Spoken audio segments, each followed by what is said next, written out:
वो राजा वीरभद्र सिंह की है जो 11th सेंचुरी में राज किया करते थे।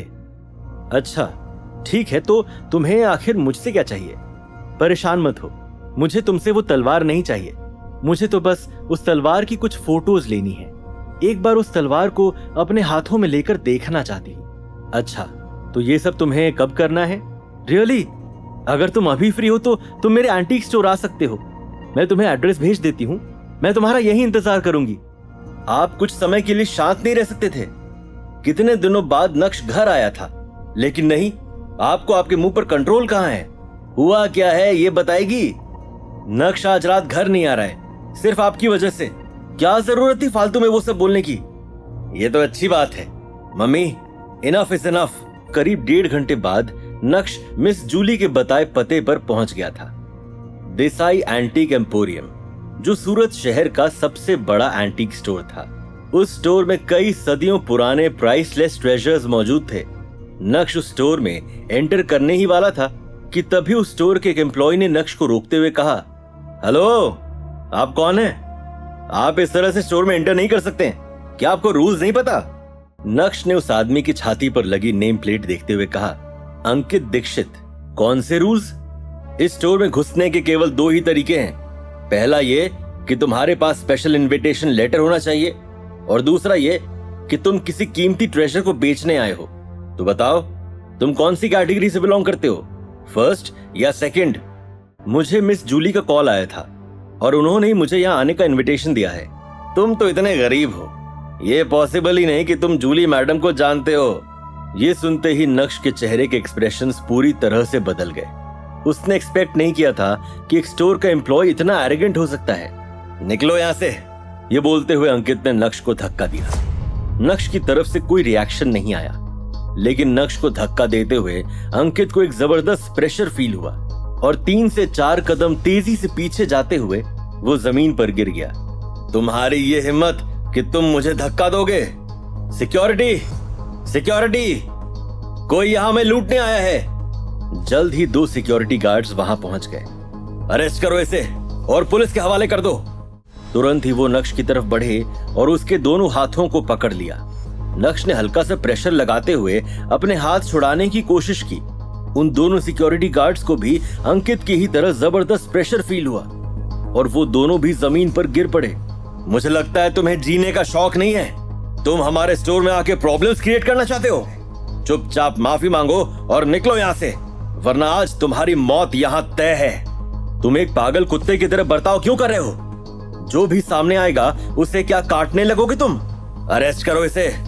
उसी समय अचानक से एक आवाज आई, ये सब क्या हो रहा है? जब अंकित पीछे मुड़ा तो उसने देखा कि एक आदमी स्टोर के अंदर आ गया है। मैनेजर जडेजा, अच्छा वो आप आ गए। सर, यह आदमी जबरदस्ती हमारे स्टोर में घुस आया।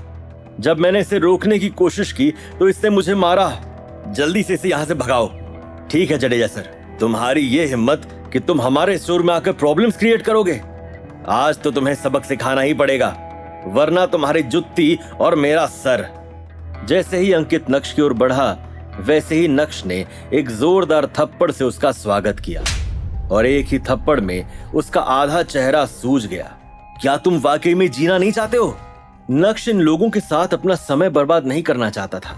तुरंत ही नक्श ने अपना फोन निकाला और मिस जूली को कॉल किया। हेलो, अगर 2 मिनट के अंदर आप अपने स्टोर नहीं पहुंची तो मैं यहां से जा रहा हूं। नक्श ने मिस जूली को कुछ भी बोलने का मौका नहीं दिया और कॉल कट कर दिया। अब किसी को भी कॉल करने का कोई फायदा नहीं है। तुम चोर हो और अब अपनी कहानी पुलिस को ही सुनाना। अगर पुलिस से बचना चाहते हो तो हमसे माफी मांगो और 20 लाख का कॉम्पनसेशन देकर दफा हो जाओ यहाँ से, वरना हम तुम्हें चोरी के झूठे आरोप में फंसा देंगे। तभी मिस जूली भागते हुए अपने स्टोर में पहुंची। नक्श, तुम यहाँ कब आए? मिस जूली, मुझे अभी यहाँ पर किसी ने धमकी दी है कि अगर मैंने उसे 20 लाख नहीं दिए तो वो मुझे चोरी के झूठे आरोप में फंसाकर जेल भिजवा देगा। क्या? ये तुम क्या कह रहे हो? क्या चल रहा है यहाँ पर? मैडम, इस आदमी ने जबरदस्ती स्टोर में घुसने की कोशिश की और जब मैंने इसे रोका तो इसने मुझे मारा। With immediate effect you are all fired. अच्छा, तुमने ये भी कहा था ना कि अगर मुझे जान से नहीं मार पाए तो मेरी जुत्ती और तुम्हारा सर। औकात में रहे। मिस जूली, मुझे तो समझ नहीं आता कि आपने इस किस्म के इंसान को नौकरी पर कैसे रख लिया। क्या तुमने ऐसा कुछ कहा था? जी मैडम, कहा था। तो फिर तुम यहाँ पर खड़े खड़े कर क्या रहे हो? अंकित अंदर ही अंदर अभी भी गुस्से से जल रहा था, लेकिन अपनी नौकरी बचाने के लिए वो नक्श के साथ नीचे बैठा और अपना सर आगे करते हुए बोला, आई एम सॉरी सर, मुझसे गलती हो गई। ठीक है, माफ किया, लेकिन एक एडवाइस देता हूं, अगर तुम्हें कुत्ता बनने का इतना ही शौक है तो किसी के पालतू कुत्ते बनो। पागल कुत्ता बनकर कुछ हासिल नहीं कर पाओगे, लोग मार देंगे। ये बोलते हुए नक्श के चेहरे पर एक शातिर मुस्कान आ गई थी। उसके बाद नक्श ने अपना बैग खोला और मिस जूली के हाथों में वो एंटीक तलवार रखते हुए बोला, ये लीजिए, फोटो खींच लीजिए। मिस जूली बहुत ही एक्साइटेड नजर आ रही थी। उस तलवार को लेकर वो अपने स्टोर के अंदर बढ़ी।